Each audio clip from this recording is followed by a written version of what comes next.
So we play games with them or give them toys to play with. So how do you play games with them? By training them.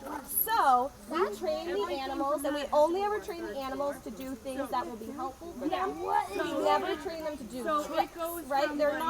They're not animals that we're trying to train them to do tricks. We just want them to be trained so that they're healthy. So what we do is we train them to open their mouths so that we can look at their teeth and their tongues. We train them to put their paws up against the glass so that we can look at their paws, make sure those are healthy. So how do you do that, but you can't go in there because they're out here? So we do it through the glass. Oh, so you kind of put food there, and then you tell them to put a paw, and then Right.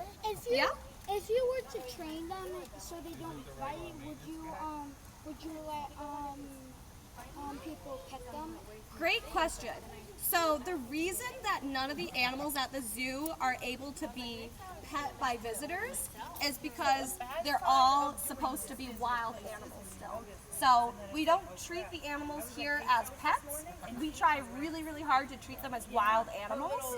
So if we were petting them and cuddling them, that would be treating them like a pet instead of like a wild animal. Do they ever get freedom, like they go back to the wild? Great question. So these guys were born into human care.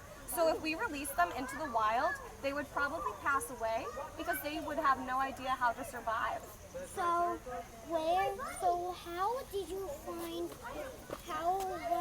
when did you first find, Mom? Good question. So zoos, a long time ago, how zoos worked, people would go out into the wild and take animals. And so those animals started having babies, and that's how we're able to have animals in the zoo now. Because nowadays we never take animals out of the wild unless they need our help because they're injured or something and they can't survive on their own. That's the only time you take them out. Only time is if they really, really need help. In the olden days, they should not even take the animal. Right. They should be in freedom. That's absolutely right. So nowadays we've learned that it's wrong to take healthy animals out of the wild, so we stopped doing that, and instead what we do is only rescue animals who need our help, or if we want an animal at the zoo, we let the animals that we already have babies. So how do you know if there's in the wild there's an animal injured or Like, how do we decide if that animal needs help or not? Good question. So there's people out there who their whole job is to look at wild animals that are injured and decide how they can help them get back into the wild or if they're not able to anymore. And those people are called rehabilitationists. Have you ever heard that word before? Yeah, so rehabilitationists. You know the monkeys over there? They're actually a family. So the one with the black is the dad, and the one with the white, The blonde one? Yeah, that's the mom. That's right, yeah. So the one with the missing arm is Dad. His name's Kian. Mommy's name is Ziggy. Great question. So Dad lost his arm. Did you want to tell her? Go ahead. So they were trying to feed him, and after he got his arm stuck on something, after they couldn't take it out, so they had.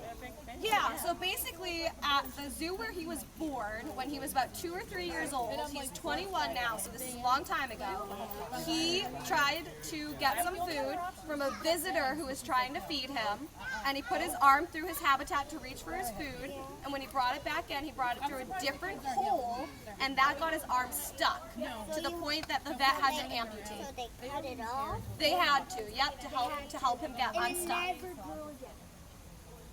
His arms don't grow. That's what Eliana wants. I would get one to check.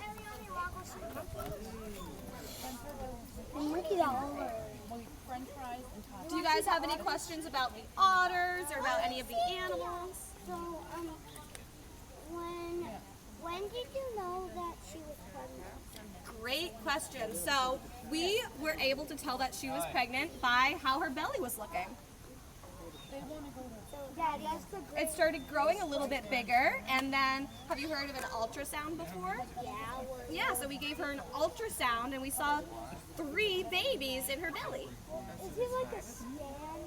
It's like a scan, exactly. It's kind of like an X-ray. I get it. I know. So what are you so are you gonna get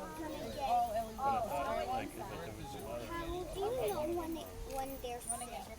How do we know when they're sick? Good question. So we are always making sure our animals are healthy by doing different testing with them. And if something shows up on a test, that's one way we know they're sick. Or if that animal starts behaving differently than we're used to, that's another sign that that animal is sick. So what? Oh, I know another thing. Yeah. But that's sometimes animals go like this and like that, all the way that. That means they're sick. Sometimes, yeah. And the thing is, it's hard to tell animals' body language because every animal species has different body language. Thank you. You're welcome. Bye guys, have fun.